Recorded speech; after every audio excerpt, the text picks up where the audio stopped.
Xosé María Fernández Pazos recibía a pasada tarde o diploma que acredita a súa condición de cronista oficial de Ribeira en virtude do acordo plenario de marzo de 2023 que fixo oficial o seu nomeamento. 3 son as maiores honras que pode ter un veciño na súa vida en relación coa súa terra natal. Alcalde do Concello, fillo predilecto e cronista oficial. A min tócame hoxe recibir este nomeamento da man da primeira rexedora da cidade.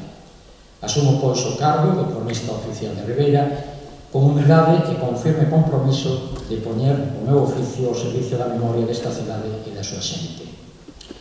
Aínda que a vida levoume á capital galega, onde desenvolvín a actividade profesional na Radio Galega, da que me honra en ser un dos seus pioneiros, a miña vocación de contador de historias remontase a xa máis de medio século, cando con apenas 16 anos empecé a escribir en El Correo Gallego da man do seu correspondente, que moitos vostedes recordarán, Antonio Benrey Regueira, máis conhecido polo pseudónimo de Fere.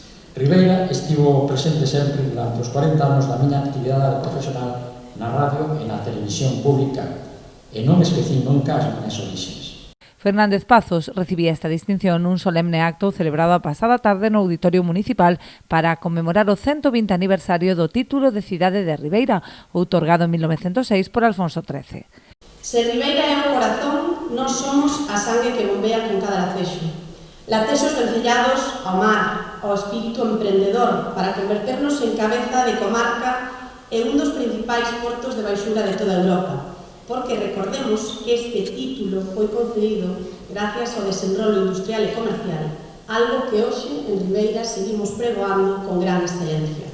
Ainda que algúns, a xeito de anécdota, quixeiran darnos só o título de vila, en Ribeira, querido Xosé María, creo que sempre foi un sitio no que pensamos en grande.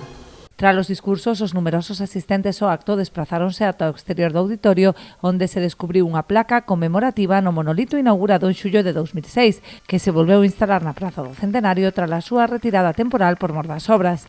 Os actos conmemorativos desta efeméride terán continuidade ao longo desta semana coa primeira edición das Xornadas da Historia de Ribeira, que se desenvolverán ata o 27 de marzo no auditorio, en as que se poderá tamén visitar unha maqueta do Santa Isabel.